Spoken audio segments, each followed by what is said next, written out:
Welcome to One Question Wednesday. I'm your host, Jonathan Schechter. This is episode 10, where I chat with Somatic Experiencing practitioner and therapist, Amy Doublet. If you follow my page or follow my podcast, you know that I'm a huge fan of Somatic Experiencing. I've been practicing it with a therapist for the last couple of years, and it has made a profound change in my life. So much so that I've really tried to incorporate somatic awareness and somatic exercises into my own offerings and into my own daily practice. So there's some really cool posts that I've made on my Instagram about how to start with somatic awareness. And, the somatic sense, getting in touch with my body and the things that my body is trying to tell me, which is what we're doing with somatic awareness and somatic experiencing, has just been so profound to me. There were things that I didn't know that I was carrying around because I just was not paying attention to it and, numbing it, trying to get away. But in essence, somatic experiencing lets us really make friends and tap into our nervous system and the stored energy, somatic awareness, the somatic feelings that we can carry if we have not fully completed a traumatic event. And that's not just like big trauma, sexual assault, war, violence, shock, car crashes, things like that. But it's also, the complex trauma, the things that we experienced in childhood, the things that we experienced in the womb, the things that we experienced before we were verbal. Even things like I've been able to work through a lot of the emotional aspects of my marriage that I wasn't able to process at the time. So if you have never heard of somatic experiencing, you are in for a treat, because Amy does a great job of explaining it and giving a wonderful introduction. And I hope that if you do know about somatic practices or somatic awareness and somatic experiencing are part of your practice, that you walk away from this with some new ideas and maybe something new to take into your own practice. So enjoy this conversation with Amy Doublet. So I'm really honored to have Amy on the show today. Welcome, Amy.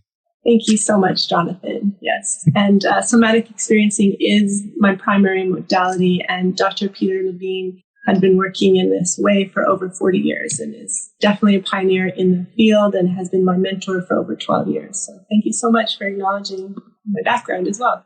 Yeah, absolutely. So the question for today's show is, what are some practices that you would teach to a new client coming in to help them build their somatic awareness?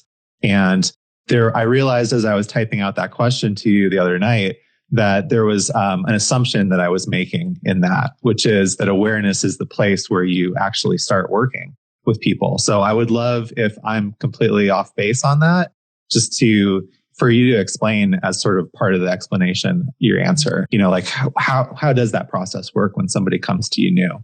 Wow. Well, that's a really great question. And as far as I'm concerned, a question that an advanced student would make, because I once had a teacher saying somatic experiencing is not somatic experiencing. And I'll explain what that means. His name was Steve Hoskinson, by the way. I always like to acknowledge my brilliant and prolific instructors. So somatic simply means body, right? So whenever someone says somatic, it means your body. Somatic experiencing is how do you experience yourself in your body? And just like you asked, do we start with the awareness of the body? And the answer is, it depends, on the individual in front of you. I try not to ever make an assumption, but, listening to the language, listening to the intention that the person's coming in with, listening to the level of self-awareness that they have or they're telling you that they have is a good indication of how you're going to work with somebody. And again, not assuming anything and not pathologizing anything. So dissociation is our friend. Dissociation is a way that we leave our body. Or we maybe go numb emotionally or even physically for reasons that are actually really intelligent reasons. And so I'm never going to try to get somebody to be in their body when they're not feeling safe in their body. So this is a really, really powerful and great question. So thank you for asking. Awesome.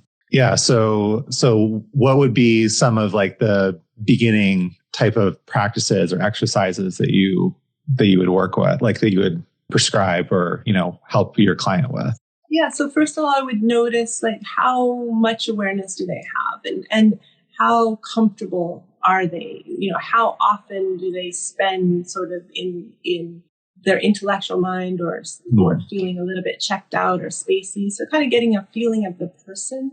And we all are on that continuum somewhere. Like I forget my keys all the time, or somehow I end up at a place, at a restaurant that I didn't realize, like, wait, when did I get here?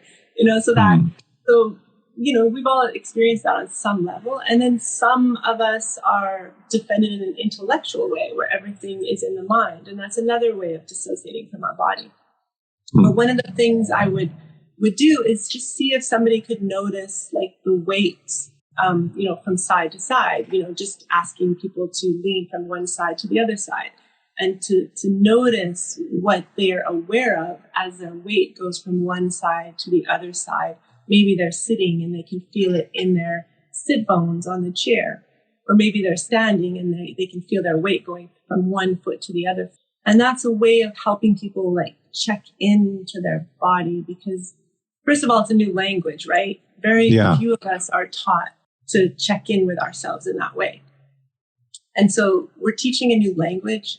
So I really take the shame out of the answer of, I don't know, I don't feel anything. And it's okay to give the answer, I don't know. And to be able to psychoeducate, simply educate that this is a new language and it's going to take time. And you've probably never been asked to notice your body before. I work with a lot of somatic people in the sense of their profession is working with the body. People that own Pilates studios and teach Pilates for a living. I had this one person say, oh my gosh, this level of shame came up because they said, I own all these studios and I make my living teaching people how to use their body. And I'm not even connected with my own body. And it's a different way of being that we're not, it's not taught. It's not even hardly ever spoken about until now. This whole wave of the trauma field, it's starting to come in. And a lot of therapists are confused in the sense that they should be asking the person about their body every other sentence. But that's not the answer either if somebody isn't able to connect with their body. Right. Okay. Yeah. So there is a whole process, like you're asking, like, well, how do we do that? How do we get back in?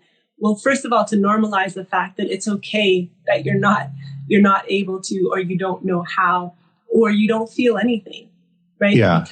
Because maybe it's safer to numb out. And so then there's going to be a process of gentle touching in, feel the weight of your body as you walk, from foot to foot. Yeah. I think for me, in my experience, I worked with mindfulness meditation for so long, and then coming into somatic practices, there was a lot of overlap in some of those beginning, awareness stages. It was like, oh, okay, there's already some awareness of my body just from paying attention to my breath for 20 years, right? Yeah. But once I started to pay attention to my body, like you were saying, like a whole new language opened up, a whole new world of awareness of things that, I just had been pretty much ignoring during the mindfulness work, right? Just, okay, I'm just going to go back to my breath, whatever I'm noticing. But I did love how much overlap there was. Like it was already familiar to me to, be able to be curious about what was happening and notice different sensations. Absolutely. And curiosity really is that buzzword right now, along with vulnerability, right? But the curiosity really does open up this childlike wonder, what might happen if I actually take a walk and notice the way the weight moves from side to side, and like, what does that open up? And we compartmentalize a lot, not only through our mind, but through our body. we clamp down in our joints to hold, to contain, to, not allow that flow to happen. Because if that flow happens, we just might feel something intolerable. So we might clamp down through our joints. And so as you move through space, as you do breath work, you're allowing those joints to become more buoyant and open up. So you're going to start feeling more too. Yeah. I love that curiosity is so front and center there. That's wonderful to me. And just a wonderful way to frame it to people. Just being open and curious and childlike, I believe is what you said. Exactly. And it allows the imaginal. I can disinhibit a little bit here and not take myself so seriously. And my body has a language of its own. There's a reason. Hey, everyone. We were doing One Question Wednesday and the call dropped. So we're going to try to do this again. And I will edit it together and post. So we were talking with Amy Doublet about somatic awareness and starting somatic practices. Yeah, a very appropriate drop there when we disconnected. It is very scary to go into the pain. And I just brought up physical pain and we vanished. So here we are. It's like, no, I'm not going there.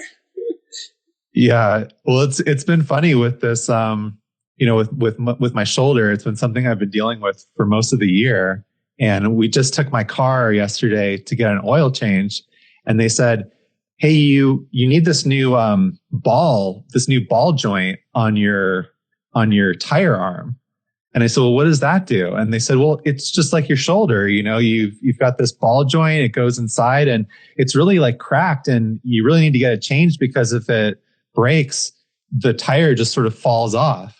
And I just thought it was so funny that like, that's sort of what they did to my shoulder, so it's like, metaphorically it was happening in my external world as well as the internal. So that's funny that we had the pain. So, yeah. So I'm sorry. Yes. You were saying, being checked out and really starting to get in touch with, the weight and being open, being more buoyant. Yeah, well, even just going with that in your shoulder, like what comes up for you as you share that is something, that's how you touch into someone's experience and where they are with their awareness in their body, So as you recognize this metaphor, whether it's in real time or you had to sit with it for a while, like, is there something that came up for you? It could have been emotional. It could have been an intellectual realization. Yeah. What's really interesting? Thank you for asking that, because that reminded me of talking to you on Clubhouse for the first time. And you said something similar. And it was the first time where like all of a sudden I, kind of zoomed in on what was happening in my body as I would talk about my injury. And I started to notice that like my voice would start to get a little bit higher. I'd start to tremble a little bit. There was all these very subtle things that if I wasn't paying attention or somebody hadn't pointed it out to me, I might have, completely lost, right? It's like walking past the same place every day and not noticing something that's there. Absolutely. And that circles back to our conversation around language, right? You said trembling. And so the language of the body is sensation, right? So you're noticing trembling or shaking or warmth or coolness or prickles or tingles. And so your ability to notice that there's something trembling in there is, it's a start. Like I actually noticed this, and you're not putting any meaning on it. You're not like necessarily putting an emotion on it. It's just like, okay, it's trembling. Let me just sit with this and observe. Yeah.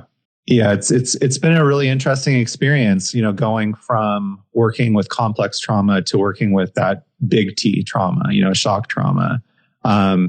It's like familiar in a lot of ways, but the intensity is so much more, like so much more overwhelming. So, it's like, I guess I would compare it to like if somebody tells you, tells you about a place you're going to visit. So there's some familiarity with it, but it's nothing like actually being there and experiencing it for yourself, right? But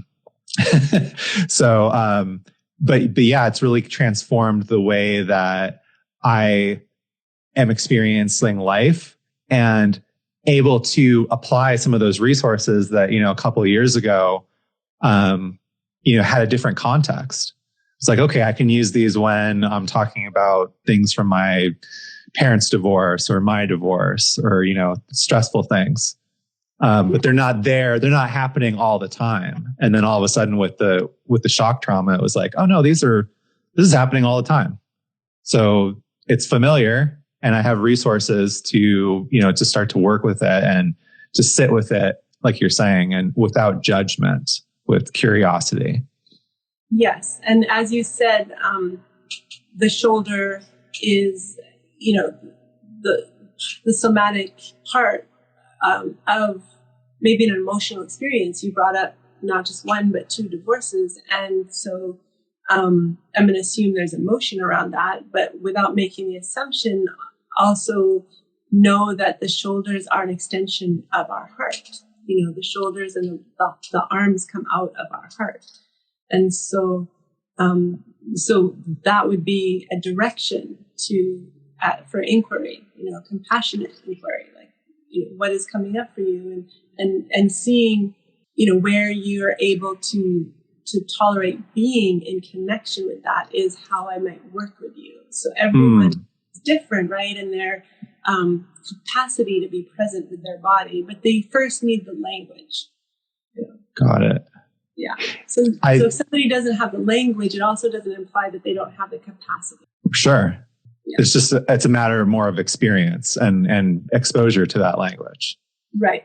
Yeah. I definitely find that fascinating about the SE work is like how much you're able to tap into these really subtle cues.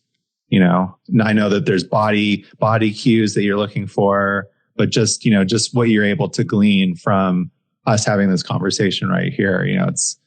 It's I find it really fascinating. Yeah, absolutely. And it goes into parts work too. Now IFS is taking off in a big way, but right. There's so much to parts work that's, not exclusive to IFS, but it's one modality. But the pain in the body is a part of us, a part living in that pain that's wanting our attention. So to be able to tolerate the intolerable experiences that you don't have to relive, but you want to connect to and hear. Yeah. And see what messages there are there. Right. I'm so glad you mentioned that because I was actually going to bring up IFS and I wasn't sure if we should go down that road. So yeah, they seem to be so complementary to each other. And especially, with what we were talking about earlier with that curiosity and that childlike wonder, to me, that just fits so perfectly with the IFS because so often the parts of us that are holding on to the trauma in our body are very young parts, right? Yeah, absolutely. And, these modalities are a way of hanging our hat on a hook to have language. But the concepts existed before some of these people, right? Like, a lot of them are founded in bioenergetics and, Wilhelm Reich. And like, nothing is new in that sense. So not to minimize any of these founders, but it's also, there's a huge body of work that's not limited to Peter or Dick Schwartz or anybody else, Pat Ogden. There's so many brilliant people out there that are doing very similar work, just different language. Yeah, that brings up an interesting thought for me, which is, I was just having this conversation the other day with somebody that it's not so much that the information and the solutions aren't available. It's how the container that you're placing it in and the sequencing of it and the process and the habits that you're building. I often think of this analogy within Buddhism of, these Tibetan monks and lamas going over the Himalayas, to visit India and bringing back, one or two texts, after years of traveling and, risking their lives and years of study and travel, right? And I can just turn on my phone and get hundreds, if not thousands, of those teachings, right? In the snap of a finger. So it's not so much about like this medicine, whatever it is, whether it's somatic work, breath work, meditation, parts work. It's not a matter of they're not available to us, but like, how are we applying them? Because it's all the information's there. Yeah, absolutely. And we all have, the founder of cranial synchro work, Dr. Sutherland, we all have an inner physician. We have this, organic intelligence, Steve Hoskinson would say, that this that lives inside of us and that knows and trumps anybody. I don't presume to know what is right for another person, but I'm happy to explore and hold space. And it's an exploration with childlike wonder, right? Into what is your body communicating. And if you can't tap into your body, well, let's work in that direction where it's tolerable for you to be present in the here and now and close some of those windows that, we have all this RAM for survival energy. Like, what if we closed those windows and that program didn't have to operate so that you could have presence here right now and you could be in connection with yourself and your body. And ultimately, it's interesting that you mentioned Tibetan Buddhism because, I'm actually in a study right now with Lama Glenn Mullen, who's translated over like 35 texts and works closely with the Dalai Lama. And I'm in practice with him right now. And you're absolutely right. I was like, wait a minute, this is a whole way of life. Like, I'm not just going to take this 16 weeks and think that I have a practice or know anything. Like, this is you soak this in through being a way of being life. And it's the same with the relationship with ourselves, tapping into who we are and self-realizing who we actually are through the messages of our body, but also our emotions and our intellect, all three, right? Body, mind, soul. Yeah. I love that metaphor of our cognitive and our body processes as windows and having a finite amount of resources like RAM. So that's awesome. Well, I do want to be respectful of your time. I know we've asked more than one question today, and I'm sorry for that. I just couldn't help myself. If there's anybody in the audience that had a question for Amy before we wrap up, I'd love to hear it. You can just type it into the comment box. But while folks are thinking about that, where can people learn more about you if they want to work with you? Yeah, well, my practice is pretty full, but my website is wellnessalchemist.com. I'm probably moving in the direction of retreats at some point. For now, if you have any questions, I'm happy to answer them via email, or you can ping me on my Instagram. I haven't been so active, but hopefully I'll come back and spend a little more time. And I truly appreciate you having me on, Jonathan. And I know you're doing great body work out in the world as well. And just wanted to recap if there's any questions coming in before we do that. The primary question is, how do we get more in touch with our soma, our body?